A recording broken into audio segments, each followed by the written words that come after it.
Terimalah salam di dalam Dharma, Namo Sang Yang Adi Budaya, Namo Buddhaya. Di kalangan umat Buddha ada satu pendapat berkaitan dengan orang yang meninggal tentang kelahiran di alam berikutnya. Sebetulnya kelahiran dan di tempat lain itu istilahnya itu masuk surga, masuk neraka itu juga kelahiran kembali sebetulnya, ya. Ada pendapat yang mengatakan ini bahwa seseorang meninggal itu langsung bertumimba lahir di salah satu alam kehidupan, langsung, tidak ada tempat perhentian, tidak ada waktu jeda, ya. Jadi ada yang langsung bertumimba lahir dalam salah satu alam kehidupan yang tempat tumimba lahir kurang lebih dijelaskan di dalam agama Buddha ada 31 alam kehidupan, ya. Itu langsung. Di dalam Dhammapada disebutkan tidak ada tempat perhentian bagimu di perjalanan. Jadi ibarat orang meninggal, ibarat seseorang melakukan satu perjalanan, selama perjalanan itu tidak ada halte, tempat perhentian, tidak ada terminal, tidak ada warung atau restoran untuk mampir, ya. Jadi langsung seketika itu juga. Kemudian ada juga yang berpendapat bahwa seseorang yang mau tumimba lahir itu tidak langsung, ya, ada waktu jeda, ada waktu transisi, waktu jedanya, waktu nunggu untuk kelahiran berikutnya, menunggu waktu kurang lebih 49 hari. Maka kenapa di dalam tradisi Mahayana 49 hari setelah seseorang meninggal itu sangat penting sekali digunakan untuk keluarga-keluarga, ahli waris, keluarga yang ditinggalkan untuk mengirim doa dan pelimpahan jasa. Apabila jasa kebajikan yang meninggal itu kurang memadai untuk kelahiran di alam berikutnya, di alam baik tentunya, maka cenderung kalau kurang kebaikan akan terlahir di alam-alam penderitaan, alam-alam yang tidak menguntungkan. Namun apabila kebaikan dari yang meninggal itu kurang, namun ada kepedulian dari yang hidup, ahli waris itu untuk memberikan doa dan pelimpahan jasa untuk menambah bekal perjalanan itu, maka memungkinkan sekali untuk terlahirnya di alam bahagia. Maka di kalangan agama Buddha tradisi Mahayana 49 hari ini betul-betul dimanfaatkan keluarga. Ada yang setiap hari setelah meninggal itu mengirim pelimpahan jasa. Ada yang 7 kali 7, ya. Kenapa 7? Ya, kenapa 7? Karena arwah itu akan tumimba lahir itu, ya, itu menunggu hari ke-7. Ya, hari ke-7 ada satu pendapat demikian. Dalam tradisi lain pun, ya, dalam Theravada pun ada dicontohkan, ada seorang biku baru saja menerima jubah baru, belum sempat pakai jubah, biku ini sudah meninggal, belum sempat pakai sudah meninggal. Pasti semua orang kalau mendapatkan hal yang baru itu kan melekat terhadap pemberiannya. Karena masih melekat dengan pemberiannya, jubah barunya ini, biku ini begitu meninggal lahir sebagai kutu yang hidup di jubah yang baru itu. Kemudian jubah baru itu rencana pada waktu belum dalam bentuk jubah kain, ya, mau dibikin jubah baru, ya. Kemudian terlahir di situ karena melekati jubah barunya. Jubah baru ini rencana oleh teman-teman di wihara itu mau dipotong-potong untuk dibikin jubah. Sang Buddha tahu, ya, jangan dulu, nunggu 7 hari. Nah, kemudian ada yang tanya, loh, kenapa harus nunggu 7 hari Sang Buddha? Perlu Anda ketahui bahwa dalam jubah baru itu ada kutu, yaitu kelahiran dari seorang biku yang masih melekat di situ. Apabila belum 7 hari kemudian jubahnya dipotong-potong, diganggu, itu akan menderita sekali biku ini, ya. Nunggu 7 hari, kemudian setelah nunggu 7 hari, biku ini melekat 7 hari, terlahir di alam yang lain, alam yang lebih baik, ya. Itu contoh yang pertama. Contoh yang kedua, ada seorang ratu Malika namanya. Kesehariannya seorang ratu itu berbuat baik. Namun ketika mau meninggal, ya, detik-detik mau meninggal, pikirannya itu terlintas tentang perbuatan-perbuatan buruk yang pernah dilakukan semasa hidupnya. Sekalipun keseharian berbuat baik, namun tidak terlalu kemungkinan juga pernah melakukan satu keburukan juga. Ya, orang kan tidak sempurna. Ya, kemudian dia terlintas di detik-detik terakhir mau meninggal itu. Akibatnya dia terlahir di alam penderitaan, alam neraka. Namun tidak lama, 7 hari saja terlahir menikmati penderitaan akibat karma buruknya yang pernah ditanam.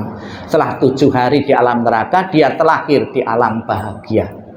Hal yang sama Bapak Ibu di dalam tradisi Mahayana ini, ya, maka ada sembahyang juga selain tiap hari ada 7 kali 7. Ya, siapa tahu di saat ke-7, hari 7, hari 14 ini membantu perjalanan seseorang untuk terlahir di alam bahagia. Kemudian ditutup 49 hari untuk memberikan pelimpahan jasa keluarga yang telah meninggal. Ya, itu ditulis dalam Kisittigarbha Sutra yang menjelaskan tentang kelahiran makhluk hidup, ya, di alam-alam yang lain.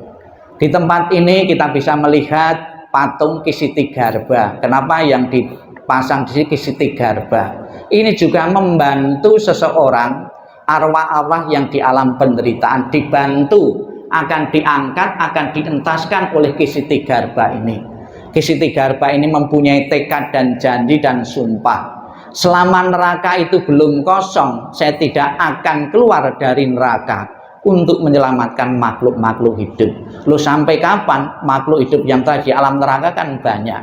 Seorang suci itu tidak pernah akan membatasi dirinya untuk menolong. Saya akan menolong beberapa orang saja.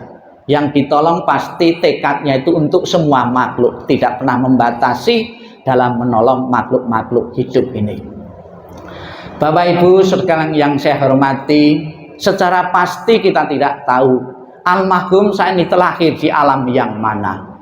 Sudah menjadi kewajiban memanjatkan doa dan melakukan pelimpahan jasa di hari 49 hari maupun hari-hari berikutnya nanti adalah sebuah antisipasi, sebuah berjaga-jaga. Seandainya keluarga kita, suami yang telah meninggal, orang tua yang telah meninggal itu telah di alam penderitaan, akan membantu terdorong telah di alam-alam bahagia.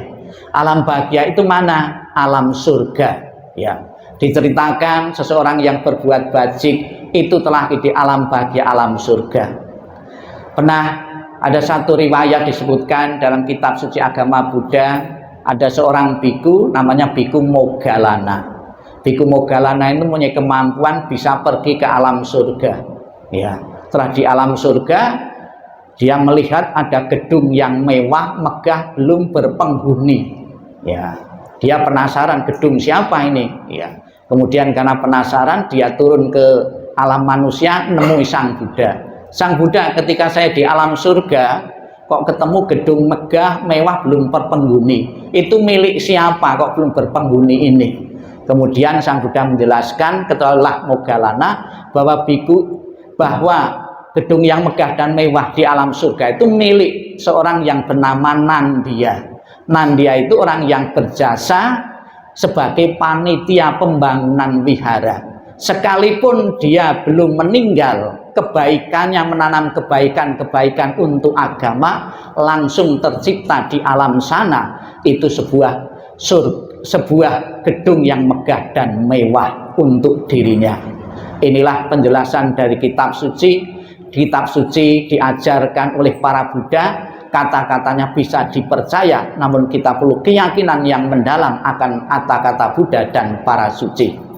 Semoga Bapak Ibu sekalian yang pada kesempatan hadir di sini, kita bersama-sama mendukung di dalam doa, dalam pelimpahan jasa. Seandainya almarhum Bapak Purnomo Salim belum menempati alam surga bahagia, dengan doa yang kita ucapkan, di dalam doa kita tadi bersama-sama mohon berkah pelindungan dari Buddha Amitabha. Buddha Amitabha mengatakan, barang siapa menyebut namaku, mengulang namaku dengan penuh keyakinan dan berharap untuk terlahir di alam surgaku, maka aku akan menjemput arwah itu dan telahki di alam surga bahagiaku. Jadi Bapak Ibu sekalian, masuk surga itu gampang sekali ternyata. Bapak Ibu yakin kepada Buddha, Bapak Ibu menyebut Amitofo Amitofo 10 kali, itu sudah mendapatkan tiket untuk pergi ke surga. Jadi beragama Buddha untuk masuk surga itu sangat mudah. Jangan dikatakan ya masuk surga itu susah atau sulit, nanti minat umat Buddha untuk beragama Buddha itu kecil. Jadi sama dengan yang lain juga, dengan menyebut dengan yakin, ya itu saja sudah mendapatkan tiket di alam surga.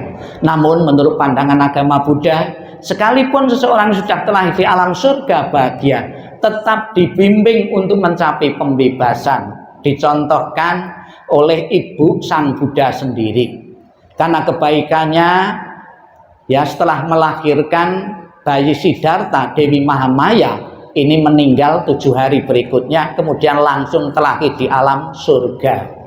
Ketika telah di alam surga 42 tahun kemudian kurang lebih, sang Buddha ingat bahwa saya pernah mempunyai orang tua yang melahirkanku. Kemudian setelah mencapai penerangan sempurna, beliau itu menyempatkan diri untuk pergi ke salah satu surga yang ditempati oleh ibunya ini, untuk mengajar dhamma yang tertinggi, abhidhamma, agar mencapai pembebasan. Maka sekalipun seseorang yang telah di alam surga pun dibimbing dengan dhamma agar mencapai pembebasan secara total, yaitu mencapai nibbana. Semoga dengan kekuatan berkah pelindungan Buddha Amitabha, dengan niat baik kita semua pada kesempatan ini berdoa memanjatkan Nenfo Amitofo dan juga atas nama keluarga mempersembahkan saji-sajian makanan-makanan ini berguna dan bermanfaat untuk mengkondisikan arwah mempunyai kondisi bahagia. Kondisi bahagia yang diciptakan itulah yang akan mendorongnya untuk segera terakhir di alam bahagia. Dan juga saya berpesan kepada keluarga yang ditinggalkan, semoga segera merelakan, mengikhlaskan kepergian almarhum menuju alam yang lain. Ditinggal kematian suami, ditinggal kematian oleh seorang ayah, juga pernah terjadi dalam keluarga-keluarga yang lain. Memang sulit untuk segera melepaskan. Semoga melalui proses hari dan penyadaran bahwa hidup itu tidak kekal, berlaku kepada siapapun, orang yang kita cintai maupun yang kita benci, semua akan mengalami kematian. Semoga keluarga segera merelakan sepenuhnya kepergian almarhum menuju alam yang lain. Sadu, sadu, sadu.